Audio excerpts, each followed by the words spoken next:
એકના ડબલ કરવાની લાલચ આપી 25થી વધારે લોકો સાથે છેતરપિંડી કરનાર ઠગબાજની સુરત પોલીસે ધરપકડ કરી। ઉધના બમરોલી રોડ પર એમ્બ્રોઇડરી મશીન ટ્રેડિંગના નામે 10 કરોડથી વધુની ઠગાઈ કરનાર 2 આરોપીને સાયબર ક્રાઇમની ટીમે ઝડપી પાડ્યા છે।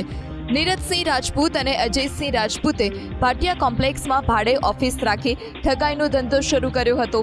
બીજી વેલ્થ શેરિંગ નામની સ્કીમ મારફતે આરોપીઓ રોકાણકારોને માત્ર 54 દિવસમાં જ રૂપિયા ડબલ કરવાની લાલચ આપતા 250 લોકો પાસેથી આરોપીઓએ 300થી લઈ $1000 સુધીનું રોકાણ કરાવી રોજ 1.3% નફો આપવાનો દાવો કર્યો। સાયબર ક્રાઇમની ટીમે દરોડા પાડી સ્થળ પરથી નીરજસિંહ રાજપૂત અને અજયસિંહ રાજપૂતની ધરપકડ કરી છે। રેડ દરમિયાન રોકડ રકમ, નોટ ગણવાનું મશીન, મોબાઈલ ફોન સહિત કુલ 3.93 લાખનો મુદ્દામાલ પણ જપ્ત કરાયો।